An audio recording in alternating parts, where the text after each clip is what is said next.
The magic നോവലിലേക്ക് സ്വാഗതം. സഹനം part 10. പറയുന്നവർക്ക് ആനയെ വാങ്ങാം. ആശുപത്രി കിടക്കുന്ന ആളുടെ പേരിൽ 25 ലക്ഷമല്ലേ കിടക്കുന്നത്? നീരജ വീണ്ടും പറഞ്ഞു. രാജു ഒറ്റ ചാട്ടത്തിന് നീരജയുടെ അടുത്തെത്തി. എന്താടി നീ പറഞ്ഞത്? അവൻ ദേഷ്യത്തോടെ ചോദിച്ചു. ഞാൻ പറഞ്ഞതിൽ എന്താ തെറ്റ്? തെറ്റുണ്ട്. രാജുവിന്റെ ശബ്ദം കനത്തു. എന്റെ അച്ഛന് ആനയെ വാങ്ങാൻ പണം തരാൻ കഴിവില്ലെന്ന് രാജുവേട്ടൻ അറിയില്ലേ? അറിയാം. നിന്നോട് ആനയെ വാങ്ങിക്കുവാൻ ഇപ്പോൾ ആരാ ആവശ്യപ്പെട്ടത്? ഇവിടെ പിന്നെ പറഞ്ഞതോ? ഇവിടെ പലതും പറയും. ഞങ്ങൾ ചേട്ടനും അനിയനുമാണ്. ഇനിയും പലതും പറഞ്ഞെന്നും ഇരിക്കും. മേലാൽ ചെവി കൊടുക്കാൻ വരരുത്. പ്രശ്നം ഉണ്ടാക്കാനും ശ്രമിക്കരുത്. കേട്ടല്ലോ? ഇത് ഫസ്റ്റ് വാണിംഗ് ആണ്, മറക്കണ്ട. അത്യന്തം രൂക്ഷമായിരുന്നു രാജുവിന്റെ സ്വരവും ഭാവവും. നീരജ വിളറിപ്പോയി. അവളുടെ കണ്ണുകൾ നിറയുകയും ചെയ്തു. അവൾ പിൻവലിഞ്ഞു. ആ പെങ്കൊച്ചിന്റെ കുറ്റമല്ല, കേട്ടതിന്റെ ശേഷം അത് പറഞ്ഞത്. നിങ്ങൾ രണ്ടും ഏത് സമയത്തും ഇങ്ങനെ നാവിലെല്ലില്ലാതെ പറയുമെന്ന് ആ കുട്ടിക്കറിയാമോ? രാജേശ്വരി ചോദിച്ചു. ഞങ്ങൾ പറഞ്ഞെന്നിരിക്കും. അതിൽ ഞങ്ങൾക്ക് പ്രശ്നമൊന്നുമില്ലല്ലോ. ഉണ്ടെങ്കിൽ തന്നെ ഞങ്ങളത് തീർത്തോളാം. മറ്റാരെങ്കിലും അതിലിടപെട്ടാൽ ശരിയാവില്ലമ്മേ. ഇവിടെ വന്ന പെണ്ണ് ഇവിടെ ഉള്ളവരെ മനസ്സിലാക്കി വേണം നീങ്ങാൻ. രാജു ഒന്നുകൂടെ തറപ്പിച്ചു പറഞ്ഞിട്ട് പുറത്തേക്കിറങ്ങി. തന്റെ ബൈക്ക് സ്റ്റാർട്ടാക്കി ഓടിച്ചു പോയി. അനന്തുവിന് മനസ്സിലായി, ഇത് പണ്ടത്തെ വീടല്ല. ഇവിടെ തങ്ങൾ 4 പേരല്ല ഇപ്പോഴുള്ളത്, മറ്റൊരാൾ കൂടിയുണ്ട്. സംസാരിക്കുമ്പോൾ ആ പരിഗണന കൂടി ഇനി വേണം. സൂക്ഷിക്കണം. രാജു ഇപ്പോൾ തന്റെ അനിയൻ മാത്രമല്ല, അവനൊരു ഭർത്താവ് കൂടിയാണ്. അനന്ത് മെല്ലെ അപ്പുറത്തേക്ക് നടന്നു. നീരജ മുറിയിലുണ്ട്. ബെഡിൽ കുത്തിയിരിക്കുന്നു. മുഖം വീർത്തിട്ടുണ്ട്. സോറി നീരജ, ഞാനൊന്നും മനസ്സിൽ വെച്ച് പറഞ്ഞതല്ല. പതിവ് പോലെ ഒരു തമാശ പറഞ്ഞു. നീരജയ്ക്ക് ഫീൽ ചെയ്യുമെന്ന് ഓർത്തില്ല. നീരജ മൗനം. പിന്നെ 25 ലക്ഷം ലഭിച്ചാൽ ആനയെ വാങ്ങിക്കളയാമെന്ന വലിയ ആനമോഹമൊന്നും എനിക്കില്ല കേട്ടോ. അത് നീരജയുടെ വെറും തെറ്റായ ധാരണയാണ്. നീരജ മുഖം തിരിച്ചിരുന്നതേ ഉള്ളൂ. മറുപടി പറഞ്ഞില്ല. അല്പം കഴിഞ്ഞപ്പോൾ രാജു പർച്ചേസിംഗ് കഴിഞ്ഞു വന്നു. സദ്യക്കുള്ള സ്പെഷ്യലായി മീനും ഇറച്ചിയും ഉൾപ്പെടെ ഒരുപാട് ഐറ്റംസ് അവൻ കൊണ്ടുവന്നു. ഇതൊക്കെ തയ്യാറാക്കാൻ അച്ഛനും അമ്മയും നീരജയും ഒരുമിച്ചപ്പോൾ രാജുവും സഹായിക്കാനെത്തി. സാധാരണ ഇങ്ങനെയുള്ള അവസരങ്ങളിൽ അനന്തവും അടുക്കളയിൽ കൂടാറുള്ളതാണ്. ഇപ്പോൾ നീരജ ഉള്ളതിനാൽ അനന്തുവിനൊരു വൈക്ലഫെ ഒപ്പം കൂടാൻ. വിരുന്നുകാർ വന്നപ്പോഴുള്ള സ്വീകരണ സൽക്കാരങ്ങൾക്കിടയിലും അനന്തു ഒറ്റപ്പെട്ടു പോയി. അനന്തുവിന് മനസ്സിലായി, തനിക്കിനി അവരോടൊപ്പം സ്വാതന്ത്ര്യത്തോടെ മനസ്സ് തുറന്ന് ഇടപെടാൻ ഒറ്റ വഴിയേ ഉള്ളൂ എന്ന്. വിവാഹം കഴിക്കുക. നീരജയെ പോലെ ഒരുവൾ തനിക്കും ഇവിടെ ഉണ്ടാവുക. പോയ സ്വാതന്ത്ര്യവും ആനന്ദവും ഒക്കെ താനെ തിരികെ വരും. തീർച്ച. അതെ, ഒരു വിവാഹം കഴിച്ചേ പറ്റൂ. വിനുവിലുള്ള പ്രതീക്ഷ ഇനി വേണ്ട. വലിയമ്മ പറഞ്ഞതാണ് ശരി. പഴയ കാമുകനാണ് ആ നന്ദൻ. അയാളെ മറികടന്നവൾ ഇനി തന്നെ സ്നേഹിക്കില്ല. വേണ്ട, ഈ കാത്തിരിക്കുന്നതിൽ അർത്ഥമില്ല. വല്ലാണ്ട് സ്നേഹിച്ചു പോയ മനസ്സിനെ തിരികെ പറിച്ചെടുക്കണം. മാറ്റി നടണം. നട്ടേ മതിയാകും. ആ തീരുമാനം മനസ്സിൽ വേരൂന്നിയപ്പോൾ അനന്തു വിനുവിനെ മറക്കാൻ ശ്രമിച്ചു. പ്രഭാകരൻ അന്വേഷിക്കുന്നത് കൂടാതെ ദല്ലാളിനോട് പറഞ്ഞ് സ്വയം അന്വേഷിക്കാൻ തുടങ്ങി. ഒരു ഞായറാഴ്ച രാവിലെ ദല്ലാൾ ശങ്കരനെത്തി. ഒരു പെൺകുട്ടിയുണ്ട്. ഹോമിയോ ഡോക്ടറാണ്. സ്വന്തമായ ഒരു ചെറിയ ക്ലിനിക് നടത്തുന്നു. സർക്കാർ ജോലിയാണ്. അനന്തുവിന് അഭികാമ്യം. നമുക്കിതൊന്ന് പോയി നോക്കാം അനന്തു. സ്വന്തമായി ക്ലിനിക്ക് നടത്തുന്നത് മോശമല്ലാത്ത വരുമാനം ഉണ്ടായിട്ടാ. ഇപ്പൊ എല്ലാവർക്കും ഹോമിയോ മരുന്നാ പഥ്യം. ശങ്കരൻ ഉത്സാഹിച്ചു. പ്രഭാകരനും രാജേശ്വരി അത് ശരിവെച്ചു. പെണ്ണിനെ ഇഷ്ടപ്പെട്ടെങ്കിൽ പിന്നെ ജോലി ഏതെന്ന് നോക്കണ്ട. ഏതായാലും പണം ഉണ്ടാക്കുന്ന പെണ്ണ് തന്നെയല്ലയോ? ശരി, പോയി നോക്കാം. അനന്തു സമ്മതിച്ചു. അനന്തവും ദല്ലാളും കൂടി ആദ്യം പോവുക. അനന്തവിന് ഇഷ്ടപ്പെട്ടെങ്കിൽ മാത്രം ശേഷിച്ചവർ പോവുക. ഉറപ്പിക്കുക. അനന്തു ദല്ലാൾ ശങ്കറിനോടൊപ്പം പോകാൻ ഒരുങ്ങുകയാണ്. താൻ ഈയിടെ പുതിയ ഫാഷനിൽ തയ്പ്പിച്ച ഒരു ഷർട്ട് തേച്ച് വെടിപ്പാക്കി രാജു ചേട്ടനെ നീട്ടി. നീ ഇതിട്ടോണ്ട് പോടാ, അടിപൊളിയായിരിക്കും. നിന്റെ ആ വയസ്സിന് അധ്യാപക ഷർട്ട് കണ്ടാലേ ആ ഡോക്ടർ ചേട്ടത്തി നെറ്റി ചുളിക്കും. രാജു പറഞ്ഞു. പോടാ, ഈ സ്റ്റൈലൊക്കെ മതി. നെറ്റി ചുളിക്കുന്നോള് എന്റെ കൂടെ പോരണ്ട, അനന്തു പറഞ്ഞു. പക്ഷേ രാജു നിർബന്ധിച്ച ഷർട്ട് ഇടിയിക്കുക തന്നെ ചെയ്തു. ചേട്ടൻ ആ ഷർട്ട് നല്ലോണം ചേരണുണ്ടല്ലോ. അനന്തുവിനെ നോക്കിക്കൊണ്ട് രാജുവിനോട് നീരജ പറഞ്ഞു. നല്ല ഭംഗിയുണ്ട്. രാജു അവളെ തുറിച്ചു നോക്കി. പോടിയപ്പുറത്ത്, അവൻ ഗൗരവത്തിൽ പറഞ്ഞു. നീരജ നെറ്റി ചുളിച്ച് പിൻവലിഞ്ഞു. അപ്പോഴാണ് ശാന്തിയിൽ നിന്ന് ഫോൺ വന്നത് അനന്തുവിന്. അനന്തു മോനെ, ഇങ്ങോട്ടൊന്ന് ഓടി വരണേ. ഇന്ദിരയുടെ പരിഭ്രാന്ത സ്വരം. അനന്തു ബൈക്കിൽ കയറി പാഞ്ഞ് ശാന്തിയിലെത്തി. നെഞ്ചത്തടിച്ച് കരയുകയാണ് അരുന്ധതി. അവർക്ക് മുമ്പിൽ തറയിൽ വിരിച്ച ഷീറ്റിൽ അനക്കമറ്റതുപോലെ ഉണ്ണിക്കുട്ടി. രാവിലെ മുതൽ ഉണ്ണിക്കുട്ടിക്ക് വല്ലാത്ത ശാഠ്യവും കരച്ചിലും തന്നെയായിരുന്നു. അരുന്ധതി കുഞ്ഞിനെ കുളിപ്പിച്ച് ഉറക്കാൻ നോക്കി. എന്നിട്ടും കരച്ചിൽ തന്നെ. വിശന്നിട്ടാണോ? നേന്ത്രക്കായി ഉണക്കി പൊടിച്ചു വെച്ചിരുന്നത് അല്പം എടുത്ത് ചക്കരയും ചേർത്ത് കുറുക്കി ആ നാവിന്മേൽ വെച്ചു കൊടുത്തു. ഇത്തിരിച്ച് നുണഞ്ഞ കുഞ്ഞി അത് കഴിച്ചു. തെല്ലിട കഴിഞ്ഞപ്പോൾ കുഞ്ഞ് ഛർദ്ദിക്കാൻ തുടങ്ങി. ഛർദ്ദിക്കുന്നതിനിടയിൽ കരഞ്ഞതുകൊണ്ടാകാം ഛർദി നെറുകയിൽ കയറി കുട്ടി കണ്ണു വീഴ്ച്ചു. ഇന്ദിര ഉണ്ണിക്കുട്ടിയുടെ വായും മൂക്കും ഒരുമിച്ച് വായ്ക്കുള്ളിൽ വെച്ച് ശ്വാസം തിക്കി ഒറ്റ വലി. അതോടെ കുട്ടിയുടെ ഛർദി പോന്നു. വീണ്ടും കരച്ചിലായി. ഒടുവിൽ കരച്ചിൽ നിന്നു. വാടി തളർന്നതുപോലെ ഒറ്റ കിടപ്പ്, വല്ലാത്ത കിതപ്പു. അരുന്ധതി നിലവിളിക്കാൻ തുടങ്ങി. അതാണ് ഇന്ദിര കൊട്ടാരപ്പറമ്പിലേക്ക് വിളിച്ചത്. ശ്രീധരേട്ടാ, കാർ എടുക്ക്, അനന്ത് വിളിച്ചു പറഞ്ഞു. ശ്രീധരൻ കാർ എടുക്കുമ്പോഴേക്കും അനന്ത് ഉണ്ണിക്കുട്ടിയെ തന്റെ കൈകളിൽ കോരിയെടുത്ത് മുറ്റത്തേക്ക് ഇറങ്ങിക്കഴിഞ്ഞു. നിലവിളിയോട് തന്നെ അരുന്ധതി ഒപ്പമുണ്ട്. അനന്ത് ഉണ്ണിക്കുട്ടിയും കൊണ്ട് കാറിനുള്ളിലേക്ക് കയറുമ്പോഴേക്കും കൊട്ടാരപ്പറമ്പിൽ നിന്ന് രാജുവും പ്രഭാകരനും ബൈക്കിൽ പാഞ്ഞെത്തി. എന്താ എന്താ ചേട്ടത്തി ഇവിടെ സംഭവിച്ചത്? കുഞ്ഞിന് എന്തു പറ്റി? പ്രഭാകരൻ ബൈക്കിൽ നിന്ന് ഇറങ്ങി ഓടി വന്നു. എനിക്കറിയില്ല പ്രഭാകര, എന്റെ കുഞ്ഞിനിപ്പോ അനക്കമില്ല. അതും എന്നെ ഇട്ടേച്ചു പോകുക പ്രഭാകര. അരുന്ധതി വലിയ വായിൽ നിലവിളിച്ചു. ചേട്ടാ, രാജു കാറിനുള്ളിലേക്ക് കയറി. കുഞ്ഞിനെ ഇങ്ങ് തരൂ, ഞാൻ കൊണ്ടുപോയി ഹോസ്പിറ്റലിലാക്കാം. നീ അങ്ങോട്ട് ചെല്ല്. ആ ശങ്കരൻ അവിടെ നിന്ന് ബഹളം വെക്കുക. ഇത് ഞാൻ ഏറ്റെന്ന്. വേണ്ട, അനന്ത് പറഞ്ഞു. ഇന്ന് ഞാൻ പോകുന്നില്ല അവിടെ. അയാളോട് പറഞ്ഞേക്ക്. ശ്രീധരേട്ടാ, വണ്ടി വിട്, ICHലേക്ക്. ശ്രീധരൻ വണ്ടി നീക്കുമ്പോഴേക്കും രാജു ചാടി ഇറങ്ങി ഡോർ അടച്ചു. കയ്യിലിരുന്ന് ഉണ്ണിക്കുട്ടി ശ്വാസം കഴിക്കാൻ പാടുപെടുന്നത് അനന്തു അറിഞ്ഞു. ശ്രീധരേട്ടാ, വേഗം വേഗം, അവൻ മുറവിളി കൂട്ടി. ശ്രീധരൻ ഹെഡ്ലൈറ്റ് ഇട്ടു. എന്നിട്ട് ഇടയ്ക്കിടെ നീണ്ട ഹോൺ അടിച്ച് വണ്ടി പായിച്ചു. എല്ലാ വണ്ടികളും അവർക്ക് വഴിമാറി കൊടുത്തു. അതുകൊണ്ട് ഏറ്റവും പെട്ടെന്ന് തന്നെ കുട്ടികളുടെ ഹോസ്പിറ്റലിൽ എത്താൻ കഴിഞ്ഞു. അനന്ത് കുഞ്ഞിനെയും കൊണ്ട് കാഷ്വാലിറ്റിയിലേക്ക് ഓടിക്കയറി. 1-2 വാചകങ്ങളിൽ ഉദ്വേഗത്തോടെ അവൻ കാര്യങ്ങൾ പറഞ്ഞു. കാഷ്വാലിറ്റിയിൽ എത്തിയപ്പോൾ 2 ഡോക്ടർമാരുണ്ട്. ഡോക്ടർമാർ കുഞ്ഞിനെ ബെഡിലേക്ക് കിടത്താൻ ആവശ്യപ്പെട്ടു. അനന്ത് കുഞ്ഞിനെ ബെഡിൽ കിടത്തി. ഡോക്ടർമാർ ഇരുവരും കുഞ്ഞിനെ പരിശോധിച്ചു. പെട്ടെന്ന് തന്നെ 1-2 ടെസ്റ്റുകൾക്ക് കുറിച്ചിട്ട് ഉണ്ണിക്കുട്ടിയെ ഇന്റൻസീവ് കെയർ യൂണിറ്റിലേക്ക് മാറ്റി. എന്റെ ഈശ്വര, അരുന്ധതി നെഞ്ചത്ത് കൈവച്ച് സ്തംഭിച്ചു നിന്നു. എന്റെ കുഞ്ഞ്, എന്റെ കുഞ്ഞ്, ശ്വാസനിശ്വാസങ്ങൾ പോലെ അവർ മന്ത്രിച്ചു. ICUയിലേക്ക് കുഞ്ഞിനെ കയറ്റിയതോടെ അനന്തവും ഞെട്ടിപ്പകച്ചു നിൽപ്പാണ്. എന്താണ് കുഞ്ഞിന്? എന്തുണ്ടായി ഇത്ര പെട്ടെന്ന്? അനന്തവും അരുന്ധതിയും ഇന്റൻസീവ് കെയർ യൂണിറ്റിന്റെ മുൻപിൽ കിടന്നിരുന്ന കസേരകളിൽ തളർന്നിരിപ്പായി. അകത്ത് ഡോക്ടർമാർ ഉണ്ണിക്കുട്ടിയെ തിരിച്ചും മറിച്ചും പരിശോധിക്കുന്നു. എല്ലാം ദ്രുതഗതിയിൽ. അക്ഷമരായി ശ്വാസം കഴിക്കാൻ പോലും ഭയന്ന്, അല്ലെങ്കിൽ മറന്ന് ഒരേ ഇരിപ്പായിരുന്നു അരുന്ധതിയും അനന്തവും. ഉച്ച കഴിഞ്ഞു. ഒരു സിസ്റ്റർ വാതിൽ തുറന്ന് പുറത്തേക്ക് വന്നു. അനന്തുവിനെ നോക്കി പറഞ്ഞു, ഉണ്ണിക്കുട്ടിയുടെ ഫാദറിനെ ഡോക്ടർ വിളിക്കുന്നു. ഉണ്ണിക്കുട്ടിയുടെ ഫാദറോ? അനന്തു അരുന്ധതിയെ നോക്കി. അരുന്ധതി അനന്തുവിനെ. അരുന്ധതി മുഖം കൊണ്ട് ആംഗ്യം കാട്ടി ചെല്ലു എന്ന്. അനന്തു എഴുന്നേറ്റു. വാതിൽ തുറന്നു. ഡോക്ടറുടെ ഡ്യൂട്ടി റൂമാണത്.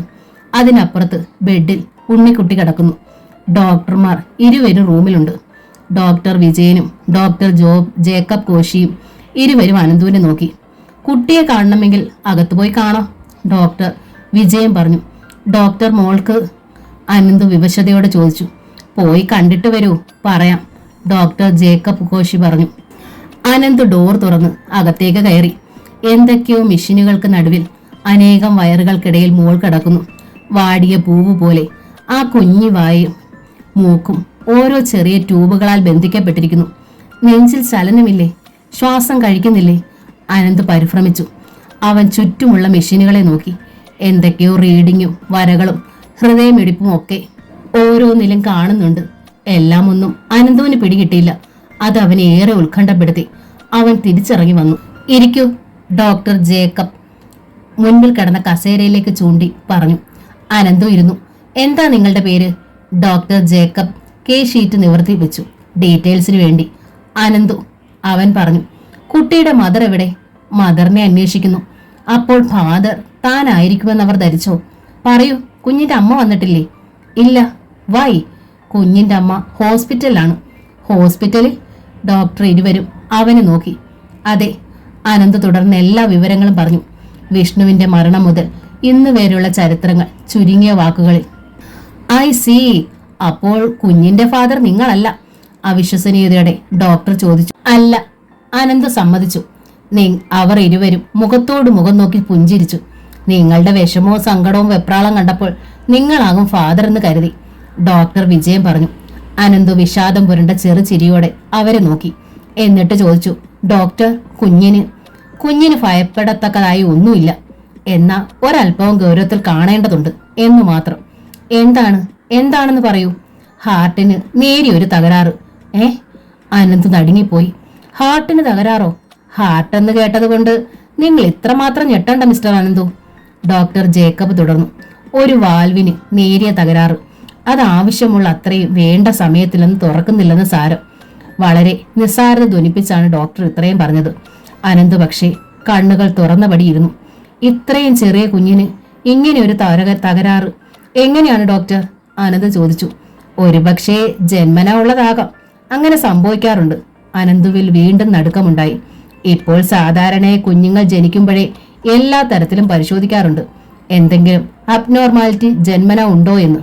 ഈ കുട്ടിയെ അങ്ങനെ പരിശോധിച്ചിട്ടുണ്ടാവില്ല. ഇല്ല ഡോക്ടർ, അനന്ത് തുടർന്നു. കുഞ്ഞ് ജനിച്ചപ്പോൾ തന്നെ അമ്മയുടെ ജീവൻ അപകട സ്റ്റേജിലായിരുന്നു. അതിലേക്കായിരുന്നു എല്ലാവരുടെയും ശ്രദ്ധ. കാഴ്ചയിൽ അപ്പോൾ കുട്ടി തികച്ചും നോർമലുമായിരുന്നു. പ്രശ്നങ്ങളൊന്നും തന്നെ നാളിതുവരെ ഉണ്ടായിട്ടില്ല. ഐ സീ, ഈ കുട്ടിക്ക് ബ്രസ്റ്റ് ഫീഡിംഗ് കിട്ടിയിട്ടില്ല അല്ലേ? ഇല്ല, കിട്ടിയിട്ടില്ല, അനന്ത് തുടർന്നു. പ്രസവത്തോടു കൂടിയാണ് കുഞ്ഞിന്റെ അമ്മ രോഗശയ്യയിലായത്. ദാറ്റ്സ് റൈറ്റ്, അതാണ് കാര്യം. ഇത്തരം രോഗമുള്ള കുട്ടി അമ്മയുടെ പാൽ വലിച്ചു കുടിക്കാനാവാതെ വിഷമിക്കുമ്പോൾ ശ്രദ്ധിക്കപ്പെടുമായിരുന്നു. ഫീഡിംഗ് ബോട്ടിലിന് ആ പ്രശ്നമില്ലല്ലോ. ഇപ്പോൾ 6 മാസത്തോളം ആയിരിക്കുന്നു അല്ലേ? ലിക്വിഡ് സ്റ്റേജിലുള്ള ആഹാരം കഴിക്കുമ്പോൾ വിഷമം ഉണ്ടാകാം. ശ്വാസം മുട്ടലും വൊമിറ്റിങ്ങും ഒക്കെ അതാണ് കാണിക്കുന്നത്, ഡോക്ടർ വിജയൻ പറഞ്ഞു. ഡോക്ടർ ജേക്കബും അത് ശരിവെച്ചു. ഡോക്ടർ, ഇനി ഇങ്ങനെ ഉണ്ടായാൽ? ആനന്ദ് ചോദിച്ചു. ഇനി ഇങ്ങനെ ഉണ്ടാകരുത്, ഉണ്ടാകാൻ പാടില്ല. അത് പറയുമ്പോൾ ഡോക്ടർ ജേക്കബിന്റെ മുഖത്ത് ഗൗരവം നിറഞ്ഞിരുന്നു. വെല്ലൂരെ ഹാർട്ട് സ്പെഷ്യാലിറ്റി ഡോക്ടർ നന്ദഗോപാൽ ശർമ്മയുമായി ഞങ്ങൾ ബന്ധപ്പെട്ട് കഴിഞ്ഞു. ചെറിയൊരു ഓപ്പറേഷൻ വേണം. അത് അദ്ദേഹം തന്നെ ചെയ്യാമെന്ന് സമ്മതിച്ചു കഴിഞ്ഞു. അതും നിങ്ങളുടെ ഭാഗ്യം. അവിടെ കുട്ടിയെ എത്തിക്കേ വേണ്ടു. ആനന്ദ് സ്തംഭിച്ചിരുന്നു. ഓപ്പറേഷൻ, അതും വെല്ലൂര്. അപ്പോൾ ഉണ്ണിക്കുട്ടിക്ക് അത്രയ്ക്ക് സീരിയസാ? 2 ദിവസം ഇവിടെ റെസ്റ്റ് എടുക്കട്ടെ, ഞങ്ങളുടെ ഒബ്സർവേഷനിൽ. അത് കഴിഞ്ഞ് അധികം വൈകാതെ കുഞ്ഞിനെ ഡോക്ടർ നന്ദലാൽ ശർമ്മയുടെ അടുത്ത് എത്തിക്കണം. ഡോക്ടർ, ഈ ഓപ്പറേഷൻ അതുകൊണ്ട് അപകടം വല്ലതും? അനന്തുവിന് ഭയമായി. Be brave man. നന്ദലാൽ സാറിന് ഈ കേസൊക്കെ തീർത്തും നിസ്സാരമാണ്. അദ്ദേഹം ദിവസവും ചെയ്യുന്ന ഒരു കർമ്മം എന്ന് തന്നെ പറയാം. ഡോക്ടർ വിജയൻ അവന്റെ തോളിൽ മെല്ലെ തട്ടി സമാധാനിപ്പിക്കാനായി പറഞ്ഞു. ഒന്നും സംഭവിക്കില്ല, നിങ്ങളോടൊപ്പം ഞങ്ങളും പ്രാർത്ഥിക്കാം. എന്താ? അനന്തു ആശ നശിച്ച മട്ടിൽ അവരെ നോക്കി. പ്രാർത്ഥിക്കാമെന്ന് അവരും. ഉണ്ണിക്കുട്ടിക്ക് വേണ്ടി. ഇതൊരു അപകട സൂചനയല്ലേ? രോഗത്തിന്റെ യഥാർത്ഥ ഭീകരാവസ്ഥയിലേക്കുള്ള വിരൽ ചൂണ്ടലല്ലേ? ഡോക്ടർ, അനന്ത് ഡോക്ടറുടെ കൈ പിടിച്ചെടുത്തു. അവിടെ പുറത്ത് കാത്തിരിക്കുന്നത് ഈ കുഞ്ഞിന്റെ മുത്തശ്ശിയാണ്. ഈ കുരുന്നിന് വേണ്ടി മാത്രം ജീവിക്കുന്ന അമ്മ. ആ അമ്മ ഈ സത്യങ്ങൾ അറിയരുത്. അറിയാതെ പിന്നെ? ഡോക്ടർക്ക് അത് മനസ്സിലായില്ല. വളരെ സാവധാനം ഞാൻ പറഞ്ഞു മനസ്സിലാക്കിക്കൊള്ളാം ഡോക്ടർ. ഇല്ലെങ്കിൽ ഈ ഹോസ്പിറ്റലിൽ നിന്ന് വല്യമ്മയുടെ ശവം ആദ്യം ഞാൻ തിരിച്ചു ചുമക്കേണ്ടി വരും. അനന്തുവിന് സങ്കടം വന്നു. ഒരു കുടുംബത്തിന്റെ ഏക ആശ്രയമാണ് ഡോക്ടർ ഈ കുരുന്ന്.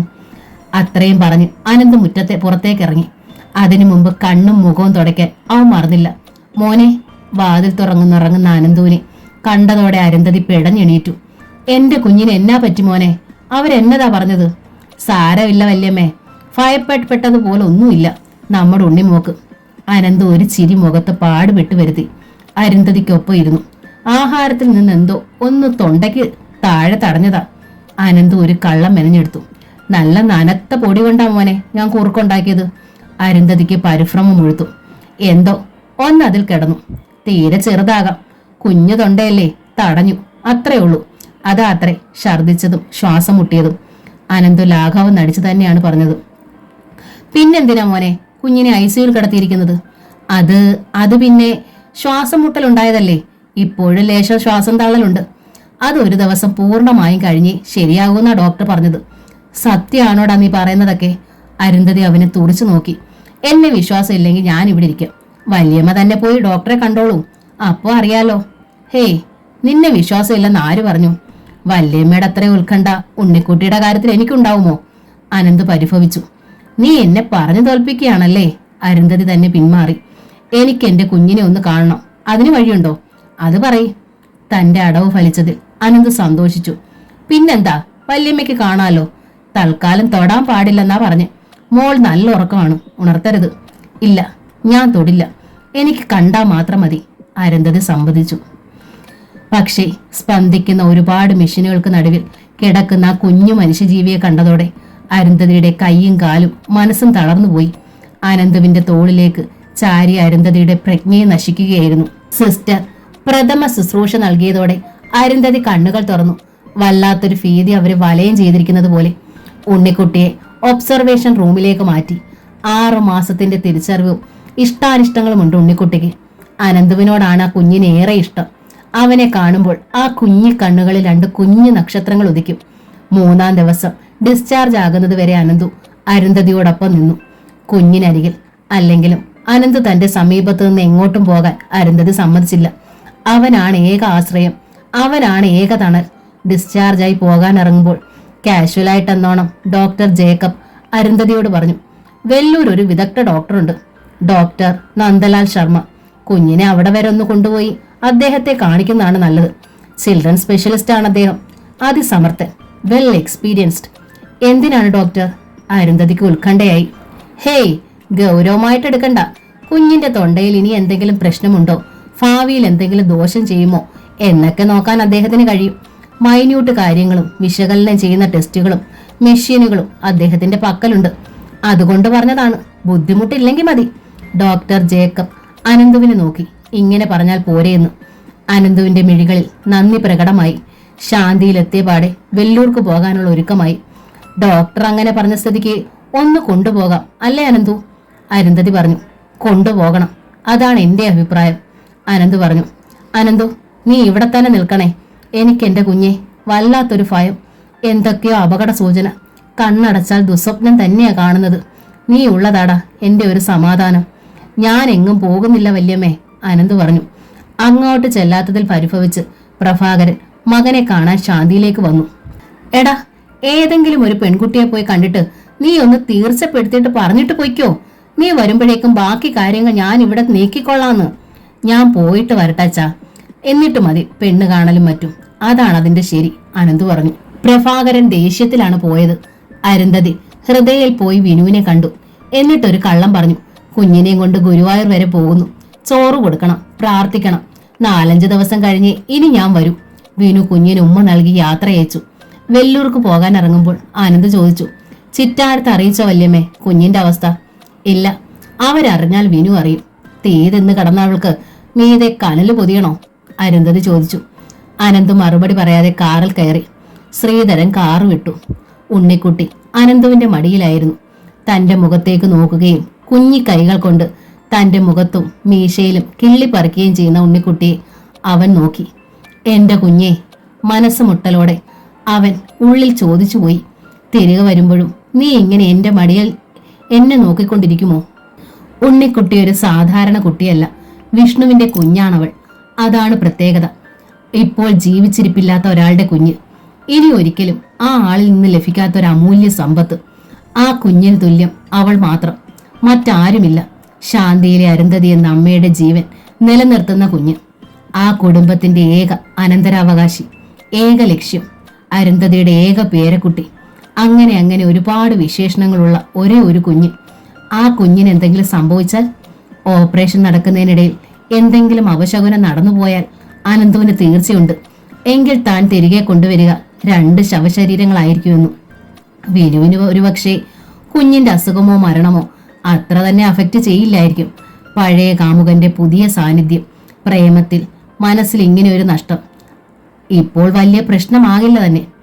രോഗത്തിന് ഇപ്പോൾ ഏതാണ്ട് നല്ല വ്യത്യാസമുണ്ട്. രോഗമുണ്ടായിരുന്ന കൈയും കാലും ഇപ്പോൾ അനക്കാം പൂർണ്ണമായും. കൈയും കാലും തനിയെ ഉയർത്താറായിട്ടില്ല, നിൽക്കാനും ആവില്ല. ആരെങ്കിലും ചെറുതായി താങ്ങിയാൽ എണീറ്റിരിക്കാറായിട്ടുണ്ട്. ചാരിയിട്ട് ഇനിയും ഒരു 3-4 മാസത്തിനപ്പുറം തന്നെ വിനു തനിയെ എണീറ്റും നടക്കും. നന്ദൻ അവളെ സ്വന്തമാക്കും. ഉണ്ണിക്കുട്ടിയെ പോലൊരു പിഞ്ചു പൈതൽ ജനിക്കാൻ പിന്നെന്ത് തടസ്സം, താമസം? ഏത് പുരുഷനിൽ നിന്ന് ജന്മം കൊണ്ടാലും താൻ 10 മാസം ചുവന്ന് നൊന്ത് പ്രസവിക്കുന്ന കുഞ്ഞ് ഒരു സ്ത്രീക്ക് പൊൻകുഞ്ഞ് തന്നെ. വിഷ്ണുവിൻ്റെതായാലും നന്ദന്റേതായാലും വിനുവിന് വ്യത്യാസമില്ല. പക്ഷേ അരുന്ധതിക്കോ? ഇല്ല. ഉണ്ണിക്കുട്ടിക്കപ്പുറം മറ്റൊന്നില്ല, മറ്റൊരു ലോകമില്ല, മറ്റൊരു ജീവിതവുമില്ല. ആ ഭയം തന്നെ വല്ലാതെ ഞെക്കി ഞെരുക്കിയിരിക്കുന്നതിലാണ് അനന്ത് ഉണ്ണിക്കുട്ടിയെയും അരുന്ധതിയെ ഒരു നിമിഷം പോലും പിരിയാതെ നിൽക്കുന്നത്. വെല്ലൂർക്കുള്ള യാത്രയിലും കുഞ്ഞിന് ഇനി എന്തെങ്കിലും കുഴപ്പമുണ്ടാകുമോ എന്ന ഉത്കണ്ഠയുണ്ടായെങ്കിലും അരുന്ധതി ശാന്തയായിരുന്നു. അനന്ത് പക്ഷേ മനസ്സ് മുട്ടി ഉഴറുകയായിരുന്നു. ഉടനീളം പ്രാർത്ഥനയിലായിരുന്നു അവൻ.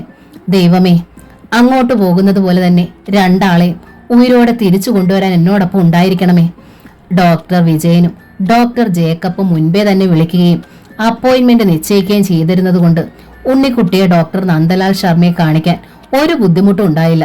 ഡോക്ടർ ജേക്കബ് എഴുതി നൽകിയിരുന്ന ഒരു ലെറ്റർ അനന്ത് ഡോക്ടർ നന്ദലാൽ ശർമ്മയെ കാണിച്ചു. ഉണ്ണിക്കുട്ടിയിലെ രോഗത്തിന്റെ പ്രസന്റ് കണ്ടീഷൻ അതിലുണ്ടായിരുന്നു. ഡോക്ടർ നന്ദലാൽ ശർമ്മയും ആ യൂണിറ്റിലുള്ള ഡോക്ടേഴ്സും ഉണ്ണിക്കുട്ടിയെ കൈയേറ്റു. മനുഷ്യ ശരീരത്തിന്റെ ഓരോ പരമാണുവിൽ പോലും എന്തെല്ലാം വ്യത്യാസങ്ങൾ സംഭവിക്കുന്നുവെന്ന് വിശദീകരിച്ച് കാട്ടുന്ന മെഷീനുകളിലൂടെയെല്ലാം അവർ ഉണ്ണിക്കുട്ടിയെ കടത്തിവിട്ടു. രോഗനിർണയവും പ്രതിവിധിയും സ്ഥിരീകരിച്ച് പറഞ്ഞത് 3-ാം ദിവസമാണ്. ഓപ്പറേഷൻ തന്നെ വേണം 4 ദിവസത്തിനുള്ളിൽ. ഹാർട്ട് ഓപ്പൺ ചെയ്യേണ്ടതായി വരുന്നില്ല. ഒരു പെൺകുഞ്ഞല്ലേ, നീണ്ട മുറിവിന്റെയും തയ്യലിന്റെയും പാട് നെഞ്ചിൽ അവശേഷിപ്പിക്കാതെ ചെയ്യുന്നതാകും ഭംഗി. നേരിയ ഒരു ദ്വാരത്തിലൂടെ മൈക്രോസ്കോപ്പിക് ഉപകരണങ്ങൾ ഉപയോഗിച്ചുള്ള ഓപ്പറേഷൻ. ഡോക്ടർ നന്ദലാൽ ശർമ്മ അതാണ് ഉണ്ണിക്കുട്ടിക്ക് വേണ്ടി പ്രിഫർ ചെയ്തത്. ഡോക്ടർ നന്ദലാൽ ശർമ്മയിൽ നിന്നാണ് ഉണ്ണിക്കുട്ടിയുടെ രോഗത്തിന്റെ യഥാർത്ഥ നില അരുന്ധതി അറിഞ്ഞത്. എങ്കിലും അരുന്ധതിയെക്കുറിച്ച് അനന്തു അദ്ദേഹത്തോട് സൂചിപ്പിച്ചിരുന്നതിനാൽ വളരെ ലാഘവത്തോടു കൂടിയാണ് അദ്ദേഹം അവരോട് സംസാരിച്ചത്. ഒരു മുള്ളു കുത്തിയെടുക്കുന്ന ലാഘവത്തോടു കൂടിയ സമീപനമാണ് അദ്ദേഹം ഓപ്പറേഷനെ കുറിച്ച് അരുന്ധതിയോട് പറയുമ്പോൾ സ്വീകരിച്ചത്. എന്നിട്ടും അരുന്ധതി ആകെ വിയർത്തു. അരികിൽ ഡോക്ടർക്ക് മുൻപിലായിരിക്കുന്ന അനന്തുവിനെ ഇറുകെ പിടിച്ചു. ഡോക്ടർ സാർ, എന്റെ കുഞ്ഞ് അങ്ങനെ മാത്രം അവർ ഉരുവിട്ടു. ഒന്നും ഭയപ്പെടേണ്ടതില്ലമ്മേ. 40-കാരനായ ഡോക്ടർ നന്ദലാൽ ശർമ്മ അരുന്ധതി അമ്മയെന്ന് വിളിച്ചു. അരുന്ധതിക്ക് ഇപ്പോൾ 55-ഓ 56-ഓ അല്ല പ്രായം തോന്നിക്കുക. വിഷ്ണുവിന്റെ മരണം, വിനുവിന്റെ രോഗം, ഇപ്പോൾ ഉണ്ണിക്കുട്ടിയുടെ അവസ്ഥ എല്ലാം കൂടി അവരെ ഒരു 70-കാരിയാക്കിയിരിക്കുന്നു. അത്രയ്ക്ക് തളർച്ച, മുഖത്തുപോലും ചുളിവുകൾ. അമ്മച്ചി പോകുമ്പോൾ ഉണ്ണിമോൾ അമ്മച്ചിയുടെ മടിയിലുണ്ടായിരിക്കും, ഷുവർ. ഡോക്ടർ പുഞ്ചിരിയോടെ പറഞ്ഞു. ജീവനോടെയോ ജഡമായിട്ടോ? ആ ചോദ്യം അനന്തുവിന്റെ മുഖത്ത് സ്പഷ്ടമായി ഡോക്ടർ കണ്ടു. അരുന്ധതി അനന്തുവിന്റെ കൈത്തലം തന്റെ കൈക്കുള്ളിലാക്കി അമർത്തി പിടിച്ചു. ഒരു ബലത്തിനായിട്ടോ അതോ ഒരു സാന്ത്വനത്തിനായിട്ടോ? ഈ ഒരു ഓപ്പറേഷൻ കൊണ്ട് കുഞ്ഞിന് ആപത്തൊന്നും ഉണ്ടാവില്ല, അതാണ് എന്റെ ഗ്യാരണ്ടി. പക്ഷേ ദൈവം വിചാരിച്ചാൽ എന്ത് നടക്കും? അങ്ങനെയുമില്ലേ? അദ്ദേഹം പുഞ്ചിരി മായ്ക്കാതെ പറഞ്ഞു. ഞങ്ങളോടൊപ്പം തിയേറ്ററിൽ ദൈവത്തിന്റെ സാന്നിധ്യം കൂടി ഉണ്ടാവണം, എങ്കിൽ കുഞ്ഞിനൊരാപത്തും ഉണ്ടാവില്ല. ദൈവം. അനന്ത് പിറുപിറുത്തു. ഡോക്ടർ വിജയനും ഡോക്ടർ ജേക്കബും പ്രയോഗിച്ച അതേ പദം. ഓപ്പറേഷന് ഡേറ്റും സമയവും ഫിക്സ് ചെയ്ത് അനന്തവും അരുന്ധതിയും പുറത്തിറങ്ങി റൂമിലേക്ക് നടന്നു. കുഞ്ഞിനെ ICUവിലാണ് കിടത്തിയിരിക്കുന്നത്. അങ്ങോട്ട് എപ്പോഴും പ്രവേശനമില്ല. അവരിരുവരും അവിടെ നിൽക്കേണ്ട ആവശ്യവുമില്ല. ഹോസ്പിറ്റലിനടുത്ത് തന്നെ ലോഡ്ജിൽ റൂം എടുത്തിരുന്നു. റൂമിലെത്തിയതോടെ അരുന്ധതി തളർന്നു വീണു. അവർ നെഞ്ചു പൊട്ടി പിളരുന്ന വേദനയോടെ കരഞ്ഞു. അനന്തു, എന്റെ കുഞ്ഞിനെ കൂടി ദൈവം തിരിച്ചെടുക്കുവാണോടാ മോനെ? അനന്തുവിനെ കെട്ടിപ്പിടിച്ചിരുന്ന് അവർ കരഞ്ഞു. എന്താണിത് വല്യമ്മേ? സ്വന്തം സങ്കടം ഉള്ളിലേക്ക് അമർത്തി ഞെരിച്ചു പിടിച്ചുകൊണ്ട് അവൻ വല്യമ്മയെ സ്നേഹപൂർവ്വം ശാസിച്ചു. ഒരു കുഴപ്പം ഉണ്ടാവില്ലെന്ന് ഡോക്ടർ പറഞ്ഞത് കേട്ടില്ലേ വല്യമ്മ? ദൈവം നമ്മളെ കൈവെടിഞ്ഞാലോടാ. ഛേ ഇങ്ങനെയൊന്നും പറയാതെ. അനന്തു അരുന്ധതിയെ സമാശ്വാസിപ്പിക്കാൻ ശ്രമിച്ചു. നമ്മുടെ ഉണ്ണിക്കുട്ടിയെ ഇപ്പോഴെങ്ങും ദൈവത്തിന് ആവശ്യമില്ല. ഉണ്ടായിരുന്നെങ്കിൽ അവൾക്ക് ജന്മം കൊടുക്കാൻ അന്ത്യഘട്ടത്തിൽ വിഷ്ണുവിന് കഴിയുമായിരുന്നില്ല. അനന്ത് തുടർന്നു. ഈ രോഗമായിട്ടൊക്കെ ജനിക്കുന്ന കുട്ടികൾക്ക് അപ്പോൾ മുതൽ ട്രീറ്റ്മെന്റ് തുടങ്ങും. നമ്മുടെ മോൾ 6 മാസത്തേക്ക് ഒരു ട്രീറ്റ്മെന്റും ഇല്ലാതെ തികച്ചും നോർമലായി ജീവിച്ചു. അത്ഭുതമല്ലേ അത്? അതാണ് ഞാൻ പറഞ്ഞത്.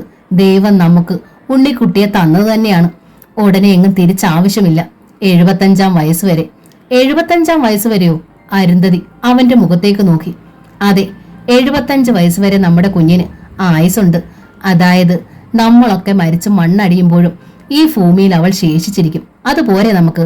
ഇതൊക്കെ നീ എങ്ങനെ അറിഞ്ഞു? കഴിഞ്ഞ ദിവസം ഞാൻ ജോത്സ്യരുടെ അടുത്ത് പോയി. ഉണ്ണിക്കുട്ടിയുടെ നാളും ജനിച്ച സമയവും പറഞ്ഞു കൊടുത്തു. അപ്പോൾ ജോത്സ്യരാണ് പറഞ്ഞത് ഇപ്പോൾ ഒരു ചെറിയ ഗ്രഹപ്പഴയുണ്ട്. എന്നാൽ ആയുസിന് കുഴപ്പമില്ലെന്ന്. ഗ്രഹപ്പഴ നീങ്ങാൻ ചില വഴിപാടുകൾക്ക് കുറിച്ചു തന്നു. അതൊക്കെ ഞാൻ നമ്മുടെ ക്ഷേത്രത്തിൽ കഴിച്ചിട്ടുമുണ്ട്. ഇനി ഒരു വിഷമോ നമ്മുടെ മോൾക്കുണ്ടാവില്ല വല്യമ്മേ. അരുന്ധതി അനന്തുവിന്റെ മുഖത്തേക്ക് തന്നെ നോക്കിയിരുന്നു. നീ എന്തിനാ നാളെ സമയം കൊണ്ടുപോയി നോക്കിച്ചത്? ഓപ്പറേഷനൊക്കെ വേണമെന്ന് പറഞ്ഞപ്പോൾ ഞാനൊന്ന് ഭയന്നു. അതുകൊണ്ടാണ് ഒന്ന് നോക്കാമെന്ന് കരുതിയത്. അതിന് ഓപ്പറേഷന്റെ കാര്യം ഡോക്ടർമാർ പറഞ്ഞത് ഇന്നല്ലേ? അരുന്ധതി ചോദിച്ചു. അനന്ത് ചമ്മലിലായി. അവന് വാക്കുമുട്ടി. പറയടാ, പിന്നെന്തിനു നീ കഴിഞ്ഞ ദിവസം ജോത്സ്യന്റെ അടുത്ത് പോയി? അത് നമ്മൾ ഓപ്പറേഷന് വേണ്ടി തന്നെയാ വല്യമ്മേ ഇങ്ങോട്ട് പോന്നത്. അവിടെ വെച്ച് തന്നെ ഡോക്ടർ വിജയനും ഡോക്ടർ ജേക്കബും ഈ രോഗം നമ്മുടെ മോൾക്കുണ്ടെന്ന് പറഞ്ഞിരുന്നു. അരുന്ധതി കണ്ണു മിഴിച്ചു. അവർ തന്നെയാണ് ഡോക്ടർ നന്ദലാൽ ശർമ്മയുമായി ബന്ധപ്പെട്ടതും. നമ്മൾ വരുമ്പോഴേക്കും ഇവിടെയല്ലേ ഏർപ്പാടുകളും ചെയ്തിരുന്നത്. എന്നിട്ട് നീ എന്നോട് എന്തുകൊണ്ട് പറഞ്ഞില്ല? വല്യമ്മ അന്നു മുതലേ വിഷമിക്കണ്ടെന്ന് കരുതി. അരുന്ധതി മിഴികളിൽ നിറഞ്ഞ സ്നേഹത്തോടെ അലിവോടെ അവനെ നോക്കി. എനിക്ക് വേണ്ടി കൂടി നീ സ്വയം വേദനിച്ചു അല്ലേ? സങ്കടം അടക്കി അല്ലേ? അത് സാരമില്ല വല്യമ്മേ. അനന്ത് പുഞ്ചിരിക്കാൻ ശ്രമിച്ചു. എനിക്കൊരു മോഹം ഉണ്ടായിരുന്നു. അരുന്ധതി ശബ്ദം താഴ്ത്തി. എന്റെ ഉണ്ണിമോളെയും വിനുവിനെയും നീ കൈയേൽക്കണമെന്നു. എന്റെ മോഹം സത്യമാകാൻ ഒരു സാധ്യതയുമില്ല ഇപ്പോൾ അല്ലേ? അനന്ത് മുഖം കുനിച്ചു. പ്രഭാകരൻ നിനക്കായി വിവാഹം ആലോചിക്കുന്നു. നിന്റെ വിവാഹം നടക്കും. വിനുവിനെ ആ നന്ദൻ കൊണ്ടുപോകും. അനാഥയായി പോകുന്നത് എന്റെ ഉണ്ണിക്കുട്ടിയാണ് അല്ലേ അനന്തു? അങ്ങനെയൊന്നും പറയല്ലേ വല്യമ്മേ. ഉണ്ണിക്കുട്ടിക്ക് വല്യമ്മയില്ലേ? വിനുവിനെന്തായാലും ഉണ്ണിക്കുട്ടിയെ വേണ്ടാന്ന് വരുമോ? പുതിയ ബന്ധത്തിൽ പുതിയ കുഞ്ഞിനെ കിട്ടുമ്പോൾ ഉണ്ണിക്കുട്ടി നന്ദന് മുമ്പിൽ കരടായി തീരും. വിനുവിന് ഉപേക്ഷിക്കാനാവില്ലെങ്കിൽ പോലും. അരുന്ധതി നെടുവീർപ്പെട്ടു. ഞാൻ ഇനി എത്ര കാലം ഉണ്ടാകും എന്ന് വേണമെങ്കിലും. അരുന്ധതി പെട്ടെന്ന് നിശബ്ദയായി. എന്നിട്ട് സ്വയം എന്നോണം ചോദിച്ചു. ഉണ്ണിക്കുട്ടിയുടെ ഭാവിയിലെ നിസ്സഹായത അറിഞ്ഞിട്ട് ദൈവം കരുണ കാട്ടുകയാണോ അനന്തു? അവളെ തിരിച്ചെടുക്കാൻ ഇപ്പോഴേ? ഛേ, ഈ വല്യമ്മ എന്താണ് ഈ പറയുന്നത്? ഞാൻ പറഞ്ഞില്ലേ അവൾക്ക് 75 വയസ്സൊരു ഒരു കുഴപ്പം ഉണ്ടാവില്ലെന്ന്. അനന്തു വീണ്ടും ശാസിച്ചു. അരുന്ധതി പിന്നെ മിണ്ടിയില്ല. പക്ഷേ താൻ പറയുന്നതിലുള്ള വിശ്വാസം അനന്തുവിന് പോലും ഉണ്ടായിരുന്നില്ല. കാരണം 75 വയസ്സ് വരെ ഉണ്ണിക്കുട്ടിക്ക് ഒരാപത്തും ഉണ്ടാവില്ല എന്ന് ജോത്സ്യൻ പറഞ്ഞിട്ടില്ല. അരുന്ധതിയെ സമാധാനിപ്പിക്കാനായി അനന്തു വെറുതെ പറഞ്ഞതാണ്. കുഞ്ഞിനിപ്പോൾ അത്യന്തം ഗ്രഹപ്പഴ സമയമാണ്. നന്നായി പ്രാർത്ഥിച്ചോളൂ എന്നാണ് ജോത്സ്യം പറഞ്ഞത്. അനന്തുവിന്റെ ഹൃദയം ഓരോ വിനാഴികയിലും പ്രാർത്ഥനാപൂരിതമാണ്. ഈശ്വര, എന്റെ ഉണ്ണിമോൾക്കൊന്നും സംഭവിക്കല്ലേ. അവളെ ജീവനോടെ തിരിച്ചു തരണേന്ന്. അനന്തു ലോഡ്ജിൽ നിന്ന് കൊട്ടാരപ്പറമ്പിലേക്ക് ഫോൺ ചെയ്തു. പ്രഭാകരനാണ് ഫോൺ അറ്റൻഡ് ചെയ്തത്. വിവരങ്ങൾ പറഞ്ഞു. ഓപ്പറേഷന്റെ തലേന്ന് അച്ഛനും അമ്മയും രാജുവും നീരജ എത്തുമെന്ന് അവർ അറിയിച്ചു. നമ്മൾ കൂടുതൽ പണമൊന്നും കയ്യിൽ കരുതിയിട്ടില്ലല്ലോ മോനെ. ഒരു ചെക്കപ്പ് എന്നേ ഞാൻ കരുതിയിരുന്നുള്ളൂ. അരുന്ധതി പറഞ്ഞു. നീ ഒരു കാര്യം ചെയ്യാനെന്തോ, നാട്ടിലേക്ക് പോവുക. ഞാൻ ചെക്ക് ലീഫ് തരാം. പണവും എടുത്ത് പ്രഭാകരനെയും മറ്റും കൂട്ടി പോര്. എന്റെ അക്കൗണ്ടിൽ ബാക്കി ഉണ്ടായിരുന്ന അത്രയും ഞാൻ കരുതിയിട്ടുണ്ട് വല്യമ്മേ. അനന്ത് പറഞ്ഞു. തൽക്കാലത്തേക്ക് അത് മതി. കുറെ പണം കൂടി കൊണ്ടുവരണമെന്ന് ഞാൻ രാജുവിനോട് പറഞ്ഞിട്ടുണ്ട്. അത് മതി വല്യമ്മേ. നാട്ടിലേക്ക് പോയാൽ തിരിച്ചു വരും വരെ എനിക്ക് മനസമാധാനം ഉണ്ടാവില്ലാഞ്ഞിട്ടാണ്. അരുന്ധതിക്ക് അപ്പോൾ സങ്കടം തോന്നി. ഇവൻ തന്റെ വയറ്റിൽ പിറന്നില്ലല്ലോ എന്ന്. ഓപ്പറേഷന്റെ ദിവസമായി കൊട്ടാരപ്പറമ്പിൽ നിന്ന് എല്ലാവരും എത്തി. ഉണ്ണിക്കുട്ടിയെ തിയേറ്ററിലേക്ക് കയറ്റി. എല്ലാവരും പുറത്ത് വീർപ്പടക്കി നിന്നു. അപ്പോൾ ആ സമയത്ത് ഹൃദയ ഹോസ്പിറ്റലിന്റെ 112 റൂമിൽ കിടക്കുന്ന വിനുവിന് തോന്നി ഉണ്ണിക്കുട്ടിയുടെ ശബ്ദം ഒന്ന് കേൾക്കണമെന്ന്. ഗുരുവായൂർക്ക് പോയിട്ട് വന്നിട്ടുണ്ടാവും. ഒരാഴ്ച കഴിഞ്ഞിരിക്കുന്നു കുഞ്ഞിനെ അമ്മയും കണ്ടിട്ട്. അമ്മയെ വിളിക്കണം. കുഞ്ഞിന്റെ ശബ്ദം കേൾക്കണം. കുഞ്ഞിനെയും കൂട്ടി അമ്മ വരാൻ പറയണം. വിനു സെൽഫോൺ ഓൺ ചെയ്തു. ശാന്തിയിൽ ഫോൺ എടുത്തത് ഇന്ദിര. അമ്മയുടെ കയ്യിൽ കൊടുക്കൂ ഇന്ദിര ചേച്ചി, വിനു പറഞ്ഞു. അരുന്ധതി ചേച്ചി വെല്ലൂരിന്ന് ഇതുവരെ വന്നിട്ടില്ലല്ലോ മോളെ. ഒന്നും ഓർക്കാതെ ഇന്ദിര പറഞ്ഞു. വെല്ലൂരോ? അമ്മ പോയത് ഗുരുവായൂരല്ലേ? വെല്ലൂർ എന്തിനാ പോയത്? വിനുവിന് ഉത്കണ്ഠയായി. അയ്യോ, അത് പിന്നെ ഗുരുവായൂർ തന്നെ മോളെ പോയത്. എനിക്ക് തെറ്റിപ്പോയതാ. ഇന്ദിര ഉരുണ്ട് കളിച്ചു. അത് പക്ഷേ വിനു സ്പഷ്ടമായി മനസ്സിലാക്കി. ഇന്ദിര ചേച്ചി സത്യം പറയേ, അമ്മ പോയത് ഗുരുവായൂരോ വെല്ലൂരോ? എന്നോട് കള്ളം പറയരുത്. അത് വെല്ലൂർക്കാ മോളെ. ഇന്ദിര വെട്ടിൽ വീണു. ആകെ വിഷമത്തിലായി. അമ്മയ്ക്ക് എന്തു പറ്റി? എന്ത് പറ്റിയെന്ന് വിനു കർക്കശയായി. അത് മോളെ, അരുന്ധതി ചേച്ചിക്കല്ല രോഗം, നമ്മുടെ ഉണ്ണിക്കുഞ്ഞിനാ. വിനുവിന് ശ്വാസം മുട്ടി. എന്റെ കുഞ്ഞിനെന്തു പറ്റി ഇന്ദിര ചേച്ചി? കുഞ്ഞിന്റെ ഹൃദയത്തിനകത്ത് ഏതാണ്ട് കുഴപ്പമാ മോളെ. ഇന്ന് ഓപ്പറേഷനാ. അയ്യോ! ഒറ്റ നിമിഷം വിനുവിന്റെ കയ്യിൽ നിന്ന് സെൽഫോൺ താഴേക്ക് വീണു. അടുത്ത നിമിഷം കിടക്കയിൽ നിന്ന് അവൾ തനിയെ പൊങ്ങി അവിടെ നിന്ന് തറയിലേക്ക് ഇറങ്ങി വാതിക്കലേക്ക് നീങ്ങുകയാണ്. മുറിയിലുണ്ടായിരുന്ന ലീലാവതി വായ് പൊളിച്ചപടി നിന്നുപോയി. അവിശ്വസനീയമായ ആ കാഴ്ച കണ്ട് നന്നായി മദ്യപിച്ചൊരുവൻ നിന്ന് ആടുന്നത് പോലെ വിനുവിന്റെ ശരീരം ആടുന്നു. എങ്കിലും കാലുകൾ വീണ്ടും പറിച്ചു വെക്കുക തന്നെയാണവൾ. കട്ടിലിന്റെ ക്രാസിൽ പിടിച്ചു. അവിടെ നിന്ന് മേശമേലേക്ക്, വാതിൽ പാളിലേക്ക്. എന്തായിരുന്നു ഫോണിൽ പറഞ്ഞത്? എന്തിനാണ് അവൾ ചാടി എണീറ്റത്? ലീലാവതിക്ക് മനസ്സിലായില്ല. എന്നാൽ ഒന്നവരറിഞ്ഞു. താങ്ങിക്കൊടുക്കാതെ ഒരിഞ്ചു പോലും സ്വയം ഉയർത്താനാവാതിരുന്ന തന്റെ ശരീരമാണ് വിനു അനായാസമായി ഉയർത്തി എണീറ്റിരിക്കുന്നത്. രണ്ടാളുകൾ തോളിലൂടെ കൈയിട്ട് താങ്ങി പിടിച്ചിട്ടും ഒരിഞ്ച് പോലും മുന്നോട്ട് കാലുകൾ നീക്കാൻ കഴിയില്ലാത്ത വിനുവാണ് ആരുടെയും താങ്ങില്ലാതെ വേച്ചും വിറച്ചും ആണെങ്കിലും നീങ്ങുന്നത്. ലീലാവതി പാഞ്ഞു ചെന്നു. ഒരാവേശം.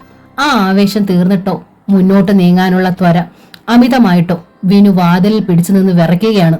മുന്നോട്ട് നീങ്ങാനാവുന്നില്ല ഒരിഞ്ച് പോലും. എന്നു മാത്രമല്ല, വിനു പിന്നോക്കാൻ വീഴാൻ ഭാവിക്കുകയാണോ? മോളെ! ലീലാവതി അവളെ പിന്നിൽ നിന്ന് പിടിച്ചു നിർത്തി താങ്ങി. അമ്മേ! വിനു ഞെട്ടി. എന്റെ മോളെ, നീ തന്നെ എണീറ്റല്ലോ. നീ ഇവിടെ വരെ നടന്നു വന്നല്ലോ. ലീലാവതിക്ക് സന്തോഷം കണ്ണുകളിൽ തിങ്ങി. അപ്പോഴാണ് വിനു അക്കാര്യത്തിൽ ബോധവതിയാകുന്നത്. താൻ തനിയെ എണീറ്റുവെന്നോ? ആരുടെയും സഹായമില്ലാതെ നടന്നെന്നോ? അവൾ അമ്മയെ മിഴിച്ചു നോക്കി. എന്തു പറ്റി മോളെ? എന്താണ് ഫോണിൽ പറഞ്ഞത്? അമ്മേ! അതോടെ വിനു വീണ്ടും തളർന്നു. എന്റെ കുഞ്ഞ്, എന്റെ കുഞ്ഞ്! വിനു വാതിൽമേൽ അള്ളിപ്പിടിച്ച് നിൽക്കാൻ ശ്രമിക്കുകയാണ്. എനിക്ക് പോകണോ അമ്മേ? എന്റെ കുഞ്ഞിനെ ഇപ്പോൾ തന്നെ കാണണം. നിന്റെ കുഞ്ഞിന് എന്തു പറ്റിയെന്നാ? ഹാർട്ടിന് ഓപ്പറേഷൻ വെല്ലൂര് വെച്ച്. അവർ ഗുരുവായൂർ പോയതല്ലമ്മേ, വെല്ലൂർക്കാണ് പോയത്. എനിക്ക് എന്റെ കുഞ്ഞിന്റെ അടുത്ത് എത്തണം. എനിക്ക് പോകണം. വിനു ശാഠ്യം പോലെ വാതിൽ അള്ളിപ്പിടിച്ചു. നീ വീഴും മോളെ, വാ, വന്ന് കിടക്ക്. ലീലാവതി ഭയന്നു. ഇല്ല, ഇല്ല, എനിക്ക് പോകണം. എന്റെ കുഞ്ഞിനെ ഇപ്പൊ കാണണം. അയ്യോ എന്റെ ദൈവമേ, എന്റെ കുഞ്ഞ്! വിനു കരയാൻ തുടങ്ങി. ലീലാവതി മുറിയിലെ ബെൽ ഞെക്കി. ഒരു സിസ്റ്റർ ഓടി വന്നു. എത്ര പറഞ്ഞിട്ടും പകൽ ലീലാവതി മുറിയിൽ തന്നെ നിൽക്കുന്നത് കൊണ്ട് എന്താവശ്യമുണ്ടെങ്കിലും വിളിക്കണമെന്ന് പറഞ്ഞ് സിസ്റ്റർമാർ ഡ്യൂട്ടി റൂമിലേക്ക് പോവുകയാണ് പതിവ്. സിസ്റ്റർ വിനുവിനെ താങ്ങി. നിങ്ങളോട് ആര് പറഞ്ഞു ഇവരെ പിടിച്ചു നിർത്താൻ? സിസ്റ്റർ ലീലാവതിയുടെ നേർക്ക് തട്ടിക്കയറി. ഞാൻ നടത്തിയതല്ല സിസ്റ്ററെ. ലീലാവതി സന്തോഷം അടക്കാനാവാതെ പറഞ്ഞു. വിനു തനിയെ എണീറ്റ് നടന്നതാ. സിസ്റ്റർ അത് വിശ്വസിച്ചില്ല. കള്ളം പറയുന്നോ? കള്ളമല്ല സിസ്റ്ററെ. ലീലാവതിക്ക് ദേഷ്യം വന്നു. ഞാൻ എന്തിനാ കള്ളം പറയണേ? നിങ്ങൾ വരൂ. സിസ്റ്റർ വിനുവിനെ ബലമായി പിടിച്ചു. ലീലാവതിയും സഹായിച്ചു. വിനുവിനെ ബെഡിലേക്ക് കൊണ്ടുവന്ന് കിടത്തി. സിസ്റ്റർ ധൃതിയിൽ പുറത്തേക്ക് പോയി. അവർ തിരിച്ചു വരുമ്പോൾ കൂടെ ഡോക്ടർ പ്രഭുചന്ദ്രനും ഉണ്ടായിരുന്നു. അദ്ദേഹത്തിന്റെ മുഖം അമ്പരപ്പ് കൊണ്ട് നിറഞ്ഞിരുന്നു. Is it true Vinu? നിങ്ങൾ തനിയെ എണീറ്റോ? നടന്നോ? എനിക്കത് വിശ്വസിക്കാനാവുന്നില്ല. സത്യമാ സാറേ, ലീലാവതി പറഞ്ഞു. അവള് തന്നെ എണീറ്റു. ആ വാതിൽ വരെ നടന്നു. എങ്ങനെ എണീക്കാം എന്ന് തനിയെ തോന്നിയോ? അതോ അമ്മ വന്ന് താങ്ങി തന്നതോ? ഡോക്ടർ പ്രഭുചന്ദ്രൻ വിനുവിനോട് ചോദിച്ചു. ഫോൺ വിളിക്കുകയായിരുന്നു സാറേ അവള്. വീട്ടിലേക്ക്. പെട്ടെന്ന് ഫോൺ താഴെ വീഴണ കണ്ടു. പിന്നെ കാണുന്നത് അവൾ എണീറ്റതാണ്. ഡോക്ടർ കണ്ടു കട്ടിലിന് താഴെ അപ്പോഴും കിടക്കുന്ന സെൽഫോൺ. അദ്ദേഹം അതെടുത്തു. വിനുവിന്റെ കുഞ്ഞിന് വെല്ലൂര് വെച്ച് ഓപ്പറേഷൻ ആണെന്ന്, ഹാർട്ടിന്. കുഞ്ഞിനെ കാണണമെന്നും പറഞ്ഞാണ് അവൾ എണീറ്റത്. I see. ഡോക്ടർ പ്രഭുചന്ദ്രന്റെ നെറ്റിയിൽ പൊടുന്നനെ ചുളിവുകൾ വീണു. ആ ചുളിവുകൾ നിവരുമ്പോൾ ആ മുഖത്ത് അമ്പരപ്പും അവിശ്വസനീയതയും ഒടുവിൽ സന്തോഷവും തിരതല്ലി. അദ്ദേഹം വിനുവിന്റെ കയ്യിൽ പിടിച്ചു, കാലിലും അമർത്തി പിടിച്ചു. വിനുവിന്റെ കുട്ടിക്ക് എന്താണെന്നായിരുന്നു ഫോൺ കോൾ? അദ്ദേഹം ചോദിച്ചു. എന്റെ കുഞ്ഞിന് ഹാർട്ടിന് ഓപ്പറേഷൻ ആണ് സാർ. എന്റെ കുഞ്ഞിന് എന്തു പറ്റി? ആരും എന്നോടത് പറഞ്ഞില്ല. എനിക്ക് എന്റെ പൊന്നു മോളെ കാണണം. ഇപ്പൊ കാണണം, ജീവനോടെ കാണണം. വിനു വിങ്ങി പൊട്ടി കരഞ്ഞുകൊണ്ട് പറഞ്ഞു. കുട്ടിയെ കാണണം അല്ലേ? പോകാൻ ഏർപ്പാടുണ്ടാക്കാം. അതിനിങ്ങനെ കിടന്നാ മതിയോ? എണീറ്റോളൂ, ഡോക്ടർ പ്രഭുചന്ദ്രൻ പറഞ്ഞു.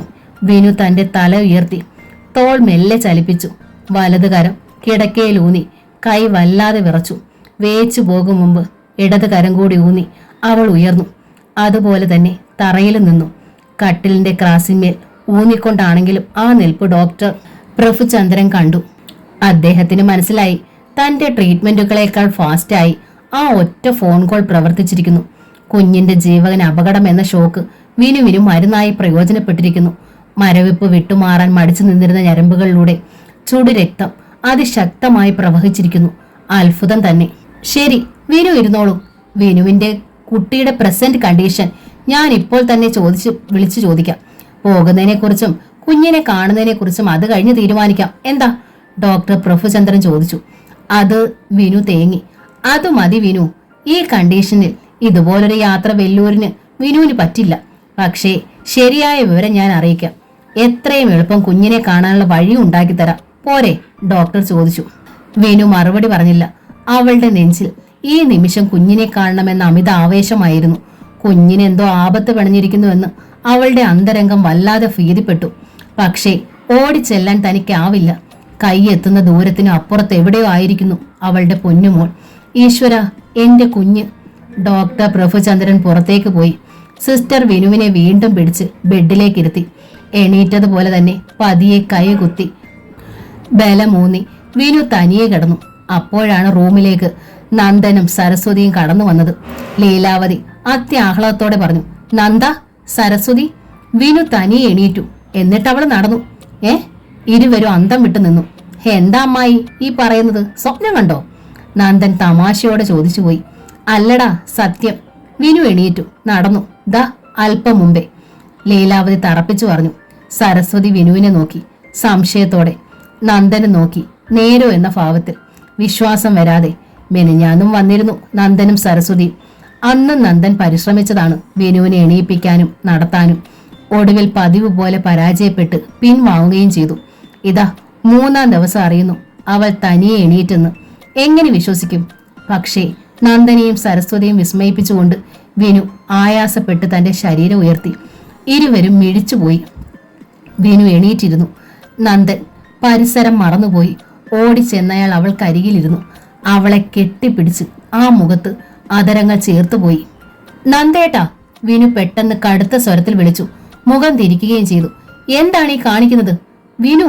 നന്ദന്റെ സ്വരം വിറച്ചു. അയാൾ ലീലാവതിയും സരസ്വതിയെ നോക്കി. എന്താ മോളെ, അവന്റെ സന്തോഷം കൊണ്ടല്ലേ? നീ എന്തിനാ മുഖം വീർപ്പിക്കുന്നേ? സരസ്വതി ചോദിച്ചു. അല്ലെങ്കിലും നീ അവനുള്ളതല്ലേ എന്നാര് പറഞ്ഞു? വിനു ചോദിച്ചു. ആരാ പറയേണ്ടത്? നിന്റെ അച്ഛൻ പറഞ്ഞു. നിന്റെ അമ്മയെ സമ്മതിച്ചു. അതുപോലെ? പോരാ, വിനു പറഞ്ഞു. ഞാൻ പറയണ്ടേ? ഞാൻ സമ്മതിക്കണ്ടേ? നിനക്ക് സമ്മതമല്ലേ? അരുന്ധതി അന്താളിപ്പോടെ അവൾ കരികിലേക്ക് നീങ്ങി. എന്നോട് ആരെങ്കിലും സമ്മതം ചോദിച്ചായിരുന്നോ? വിനു ചോദിച്ചു. ഓ, അപ്പൊ സമ്മതം ചോദിക്കാൻ പറ്റിയ സാഹചര്യമല്ലായിരുന്നോ? സരസ്വതി തന്നെ മറുപടി പറഞ്ഞു. നീ ഗർഭിണിയല്ലായിരുന്നോ? പ്രസവമൊക്കെ കഴിയട്ടെന്ന് കരുതി. അത് കഴിഞ്ഞപ്പോ നീ കിടപ്പിലും ആയില്ലേ? പിന്നെ കരുതി ഈ കിടപ്പിന്ന് നീ എണീക്കട്ടെന്ന്. അല്ലാതെ ഒരു കല്യാണക്കാര്യം പറയാൻ പറ്റുമോ? എപ്പോഴും കല്യാണക്കാര്യം പറയാൻ പറ്റിയ പരുവത്തിലല്ലേ ഞാൻ? വിനു കടുപ്പിച്ചു പറഞ്ഞു. ആ സ്വരഭേദം മനസ്സിലാക്കിയ നന്ദൻ അവൾക്കരികിൽ നിന്ന് പെട്ടെന്ന് എണീറ്റു മാറി. നന്ദന്റെ മുഖത്ത് കടുത്ത നിരാശയുണ്ടായിരുന്നു, ഇച്ഛാഭംഗവും. അപ്പോഴാണ് ഡോക്ടർ പ്രഭുചന്ദ്രൻ കടന്നു വന്നത്. വിനു, ഞാൻ വെല്ലൂരേക്ക് വിളിച്ചു. അദ്ദേഹം പറഞ്ഞു. പറയൂ സാർ. വിനു ആവേശം കൊണ്ട് എണീക്കാൻ ശ്രമിച്ചു. ഇരുന്നോളൂ. അദ്ദേഹം അവളുടെ തോളിൽ പിടിച്ചിരുത്തി. എന്നിട്ട് തുടർന്നു. എനിക്ക് ഡോക്ടേഴ്സിനെ ലൈനിൽ കിട്ടിയില്ല. റിസപ്ഷൻ കൗണ്ടറിൽ നിന്ന് കിട്ടിയ ചെറിയ വിവരമേ ഉള്ളൂ. ഹാർട്ടിന്റെ ഓപ്പറേഷനാണ്. അതിപ്പോൾ നടന്നുകൊണ്ടിരിക്കുകയാണ്. വിനുവിനൊരു വിറയലുണ്ടായി. ആ മിഴികളിൽ ഭീതി നിറഞ്ഞു. ഓപ്പറേഷൻ നടക്കുന്നെന്നോ? ആർക്ക്? നന്ദൻ ചോദിച്ചു. നമ്മുടെ ഉണ്ണിക്കുട്ടിക്ക്. ലീലാവതി പറഞ്ഞു. വെല്ലൂരാണ്. വിനുവിന്റെ കുഞ്ഞിനോ? എന്നിട്ട് നമ്മൾ ആരും അറിഞ്ഞില്ലല്ലോ? സരസ്വതി ചോദിച്ചു. എന്താ നമ്മളെ ആരെ അറിയിക്കാണ്ട് രഹസ്യമായിട്ട് ഓപ്പറേഷൻ നടത്തുന്നത്? ഒരുത്തനുണ്ടല്ലോ സഹായി. എല്ലാം അവന്റെ പണിയാണ്. നന്ദൻ പിറുപിറുത്തു. എല്ലാ തള്ളയുടെ കുരുട്ടുബുദ്ധിയാണ്. സരസ്വതി പറഞ്ഞു. 1-2 അല്ല, 25 ലക്ഷത്തിന്റെ അവകാശിയാ ആ കൊച്ച്. അത് പിടുങ്ങാൻ വേണ്ടിയിട്ടാ ഈ രഹസ്യ കളിയൊക്കെ. വിനു ഡോക്ടറെ നോക്കി. സാർ, എന്റെ കുഞ്ഞിന്റെ നിലയെക്കുറിച്ച് എനിക്കൊന്നറിയാൻ ഒരു വഴിയില്ലേ സാർ? ഡോക്ടർ അവൾ കരയുകയായിരുന്നു. വിനു ടെൻഷൻ അടിക്കണ്ട. ഞാൻ ആ കൗണ്ടറിൽ മെസ്സേജ് കൊടുത്തിട്ടുണ്ട്. എത്രയും പെട്ടെന്ന് അനന്ത് വിനുവിന്റെ ഈ സെല്ലിൽ വിളിക്കും. ഡോക്ടർ പറഞ്ഞു നിർത്തിയതേ ഉള്ളൂ. സെൽഫോൺ ശബ്ദിച്ചു. വിനു ആർത്തിയോടെ വിളിച്ചു. ഹലോ, ഹലോ മോളെ, ഞാനാ. വിനു ഫോണിൽ കേട്ടത് അരുന്ധതിയുടെ പതറിയ സ്വരമാണ്.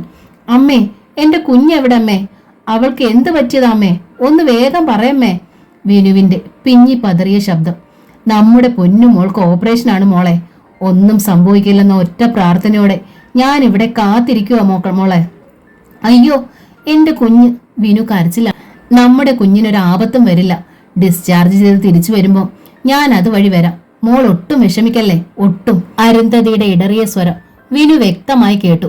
ഡോക്ടർ പ്രഭുചന്ദ്രൻ മുറിയിൽ നിന്നിറങ്ങി തന്റെ റൂമിലെത്തുമ്പോഴേക്കും അദ്ദേഹത്തിന്റെ സെല്ലും മുഴങ്ങി. അനന്തുവായിരുന്നു അപ്പുറത്ത്. ചുരുങ്ങിയ വാക്കുകളിൽ അവൻ ഉണ്ണിക്കുട്ടിയുടെ പ്രസന്റ് കണ്ടീഷനെ കുറിച്ചും ഓപ്പറേഷനെ കുറിച്ചും പറഞ്ഞു. എന്നിട്ട് ഉത്കണ്ഠയോടെ ചോദിച്ചു, ഡോക്ടർ, വിനു എങ്ങനെ അറിഞ്ഞു? വീട്ടിൽ നിന്ന് പണിക്കാരിയോ മറ്റോ പറഞ്ഞത്രേ ഫോണിൽ. ഡോക്ടർ, ടെൻഷൻ കൂടുതലായാൽ വിനുവിന്റെ രോഗനില വഷളാകുമെന്ന് ഡോക്ടർ പറഞ്ഞത് ഞാൻ ഓർക്കുന്നു. ഞങ്ങൾ അതാണ് സത്യം മറച്ചു വെച്ചതും. ഇതറിഞ്ഞപ്പോൾ വിനുവിന് അപകടം വല്ലതും? അനന്തുവിന്റെ ഉത്കണ്ഠ ആ ശബ്ദത്തിലുണ്ടായിരുന്നു. ഡോക്ടർ പ്രഭുചന്ദ്രൻ ചിരിച്ചുപോയി. അപകടം അല്ലടോ ഉണ്ടായത്, അത്ഭുതം. A very happy news. ഡോക്ടറായ എന്റെ നിഗമനത്തെ പോലും മറികടന്ന അത്ഭുതം. എന്താണ് ഡോക്ടർ? കുഞ്ഞിന്റെ വിവരം വിനുവിനൊരു ഷോക്കായി. ആ ഷോക്ക് ഗുണമായി പ്രവർത്തിച്ചു. വിനു എണീറ്റു, തനിയെ നടക്കുകയും ചെയ്തു. ഉർവശി ശാപം ഉപകാരമായതുപോലെ. സത്യം? സത്യാനന്ദവും. ഓ, താങ്ക്സ് ഗോഡ്. 6 മാസത്തെ ട്രീറ്റ്മെന്റിന്റെ കാലതാമസവും ചെലവും പരിഹരിക്കാൻ ഈ ഒരു ഷോക്കിന് കഴിഞ്ഞു, ഡോക്ടർ പറഞ്ഞു ചിരിയോടെ. തനിക്കാ ലാഭം. ഫോൺ താഴെ വെച്ച് ഓടുകയായിരുന്നു അനന്തു. അരുന്ധതിയോട് ആ സന്തോഷ വാർത്ത പറയാൻ അവൻ ചെല്ലുമ്പോൾ ഓപ്പറേഷൻ തിയേറ്ററിനുള്ളിൽ നിന്ന് ഉണ്ണിക്കുട്ടിയെ പുറത്തേക്ക് കൊണ്ടുവരുന്നു സ്ട്രക്ചറിൽ. എന്താണിത്? അനന്ത് ഉണ്ണിക്കുട്ടിയുടെ സ്ട്രക്ചറിനരികിലേക്ക് പാഞ്ഞു. സഹനം എന്ന നോവലിന്റെ ഈ ഭാഗം ഇവിടെ പൂർണ്ണമാവുകയാണ്. ഈ നോവൽ നിങ്ങൾക്ക് ഇഷ്ടമായെങ്കിൽ ലൈക്ക് ചെയ്ത് ഷെയർ ചെയ്ത് സബ്സ്ക്രൈബ് ചെയ്യണേ. താങ്ക്